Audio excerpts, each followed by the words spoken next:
Assalamualaikum warahmatullahi wabarakatuh. Apa kabarnya hari ini anak-anak ibu? Alhamdulillah baik, luar biasa. Tetap semangat belajar di rumah. Allahu Akbar. Baiklah anak-anak, berjumpa kembali bersama Ibu Umi Kulsum di pembelajaran pendidikan agama Islam dan budi pekerti. Sebelum kita mulai belajar, mari kita berdoa terlebih dahulu. Semoga apa yang kita pelajari hari ini Allah jadikan ilmu yang bermanfaat. Amin. A'udzu billahi minasyaitonir rajim. Bismillahirrahmanirrahim. Rabbi zidni ilma warzuqni fahma. Ya Allah, tambahkanlah kepadaku ilmu dan sempurnakanlah kecerdasanku. Amin. Baiklah anak-anak, kita mulai ya nak.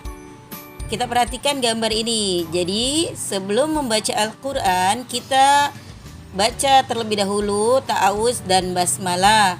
Ta'awuznya seperti apa nak bacaannya? Baiklah. A'udzu billahi minasyaitonir rajim.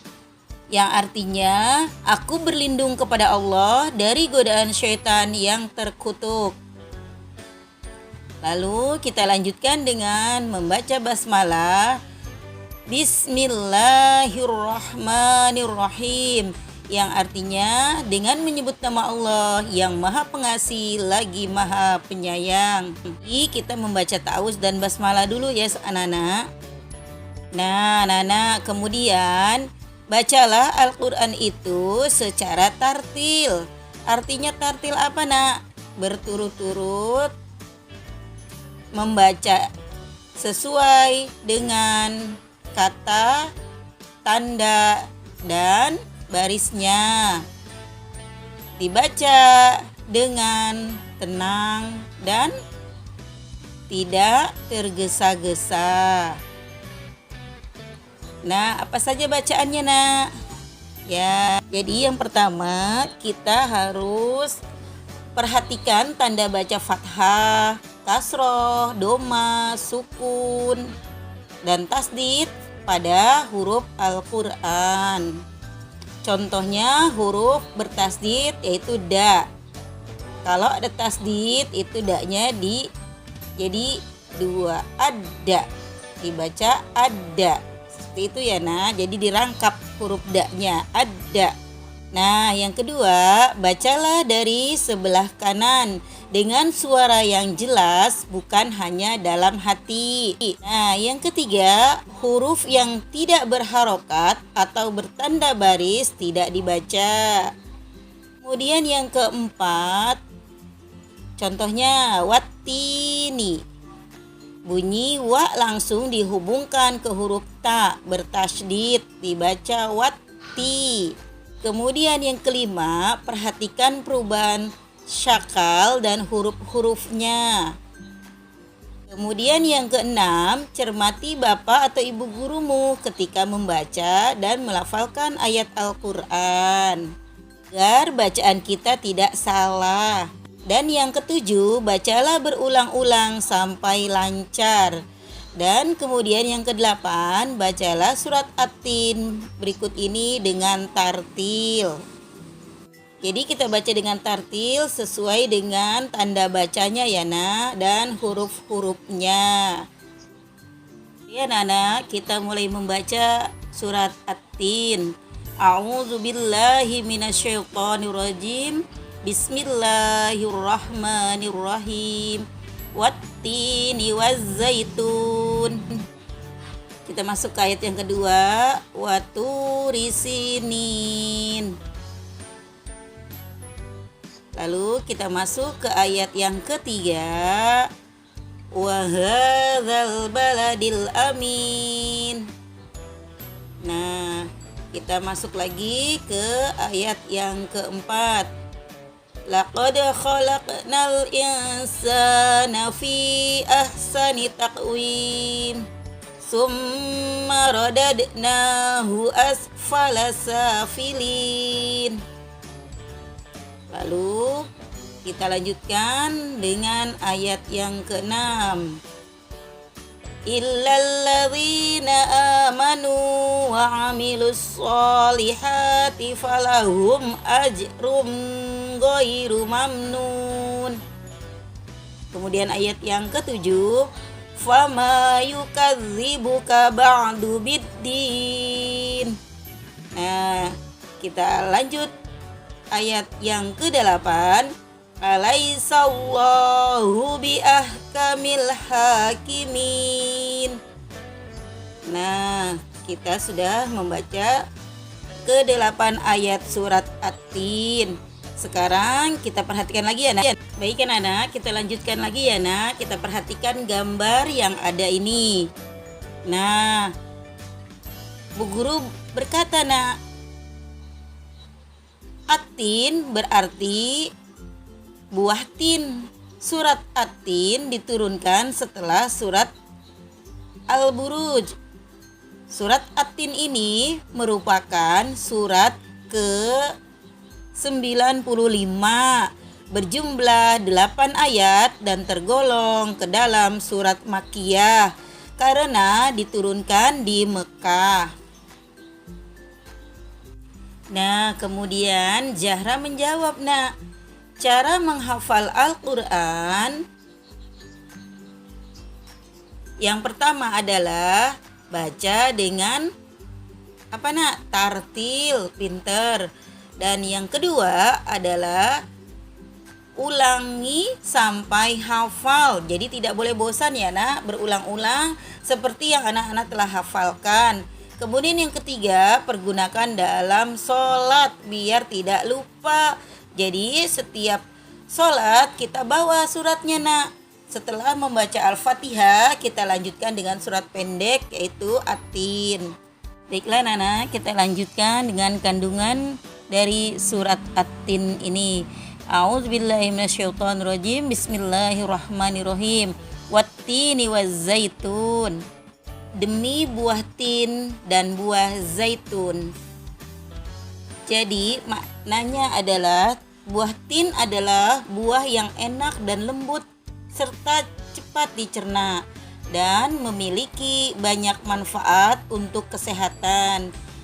Sedangkan zaitun adalah buah yang memiliki keistimewaan karena kandungan minyaknya yang berlimpah sehingga dapat dipergunakan di daerah yang jarang memiliki minyak. Jadi kandungannya adalah untuk kesehatan ya, Nak, dan bermanfaat sekali untuk manusia. Nah, kita lanjutkan ke ayat yang kedua. Waturi sinin, dan demi gunung Sinai. Jadi anak-anak, gunung Sinai dan demi gunung Sinai. Jadi gunung Sinai ini terletak di semenanjung Sinai, lintasan antara tanah Mesir ke Israel, Arab dan Mesopotamia. Gunung Sinai ini setinggi 1.285 meter. Ini juga dikenal dengan nama Jabal Musa. Karena pada masa dulu Nabi Musa ini pernah meminta untuk bertemu dengan Allah, Nak. Nah, kita lanjut ke ayat yang ketiga, Nana. Wahadzal baladil amin, dan demi negeri yang aman ini. Nah, jadi anak-anak, yang disebut dengan baladil amin ini, kota yang aman ini adalah kota Mekah. Kota ini disebut dengan kota yang aman karena siapapun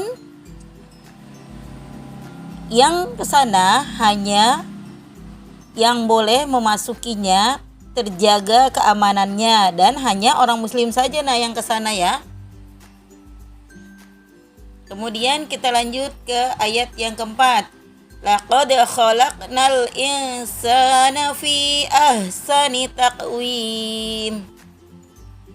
Sungguh kami telah menciptakan manusia dalam bentuk yang sebaik-baiknya.